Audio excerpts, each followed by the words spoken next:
Hello, everybody. Welcome to the Death by Disney podcast, where I, Adam, review literally every Disney movie that's ever been released to see if it will drive me crazy or, kill me. Thus the title, Death by Disney. Today we're talking about 2009's reboot of the 1970s uh, sci-fi Disney franchise. This is called Race to Witch Mountain. I gave it a 6 out of 10. Probably nobody remembers this film, but a Las Vegas cabbie enlists the help of a UFO expert to protect two siblings with paranormal powers from the clutches of an organization that wants to use the kids for their nefarious purposes. Here's my review. While this film was not great or even a good movie, it is still better than the first two parts of this franchise. Those films take the idea of aliens with superpowers visiting Earth and present it in a monumentally boring way.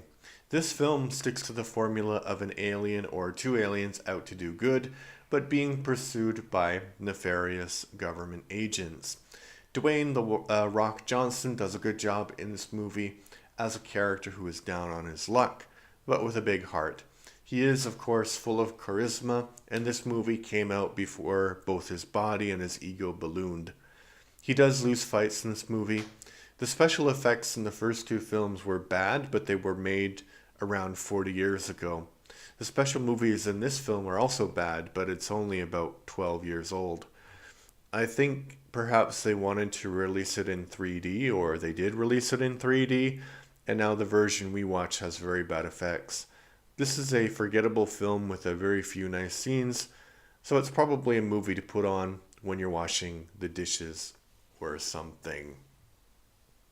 Okay, there's lots of trivia which is connected to the main franchise that this movie is a part of, but honestly, I didn't really like it. But surprisingly, it's a very popular franchise, so, if you're interested in the franchise, you've probably already seen this movie and you probably already know about the trivia connected to it. But if you haven't seen the franchise, I don't want to recommend it to you because I don't think you need to watch it.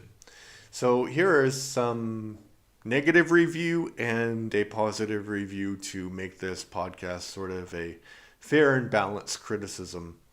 So 1 out of 10, bad. This is one of the ugliest movies I've ever seen. Okay, so one line of text is not enough to submit a comment. So what can I say about this movie? Nothing, really. It's boring from start to finish. All the scenes are very predictable. The music is horrible. The special effects stink, and I watched it in Blu-ray.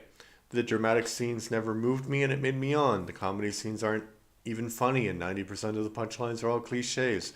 There's nothing new to this movie that will excite you, and it's very dragging. It's just a terrible movie, and I really don't like it. This one is definitely included in Disney's top 10 worst movies.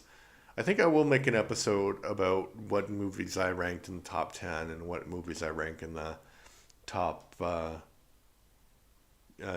10, but I think I'll do that when I get to 100 Disney movies rated. So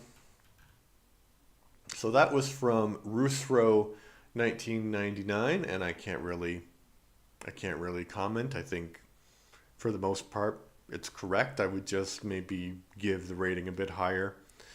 Okay, here's 10 out of 10. Courageous ethical behavior is its own reward. Race to Witch that's a hard thing to say. Race to Witch Mountain proves Hollywood can make an exciting and intelligent film the whole family can enjoy. You can have plenty of action without nauseating violence. It was also a delight to see a powerful science fiction story suitable for even small children.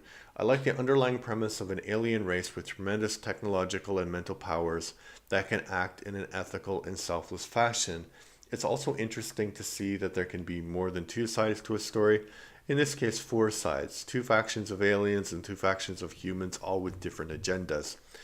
This is also a blatantly anti-military intelligence, and anti-secret government story. 2 opposing philosophies are made crystal clear, might makes right on the one hand, and courageous ethical behavior is its own reward on the other. I shudder to think what would happen to an extraterrestrial alien if they were ever captured by our government or any other major power. As silly as this may sound to some people, I really hope an international treaty is ratified and federal laws are passed giving sentient extraterrestrials legal standing. Otherwise, why would they ever want to risk exposing themselves in this selfish, violent world of ours? As one of the arrogant bad guys in Race to Witch Mountain said, they have no passport, they don't exist, I can do what I want with them. May that someday not be true. And that's from Liberal Gems from 2009. Yeah, that's actually an interesting topic, like about aliens. I don't think aliens need a treaty to be protected from us. I This is gonna sound also weird, but I don't have any evidence of this. This is just a belief that I have, but I would say it would not surprise me at all if aliens actually visited Earth and observed us in ways that we weren't able to recognize that they were aliens. Um, so I don't think any alien with the technology to be able to travel from different distant planets to this one, we're not a threat to. If they are threatening, they would be a threat to us.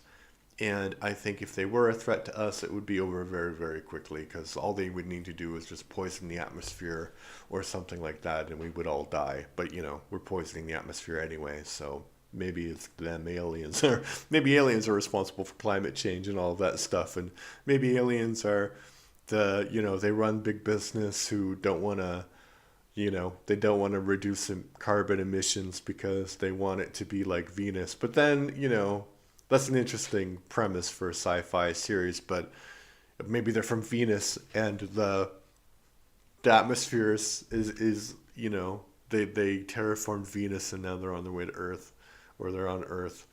Yeah, I think that's an interesting idea. A treaty to protect aliens? I don't think so. And it's also an interesting question, like, why don't we have evidence of aliens if the universe is so vast and there's so many inhabited planets? And I think that there's different theories about that. The one that I like the most is that, yeah, we don't see them because they don't want us to see them. And it's kind of like a Star Trek thing where they can observe, but they can't interfere. Or they don't want to interfere with us. And maybe we're like ants in one of those little ant farms. And Earth is like this ant farm. Yeah, I could talk a lot about that. Much more interesting than talking about Escape to Witch Mountain. Return to Witch Mountain. Escape to Witch Mountain is one of the first films. All right, so what do you think about this movie? Did you see it? Probably not. Would you want to see it? Leave a comment in the YouTube channel, on the YouTube channel, or anywhere you can leave comments on the podcast, but also like and subscribe and all of that stuff. So thank you and goodbye.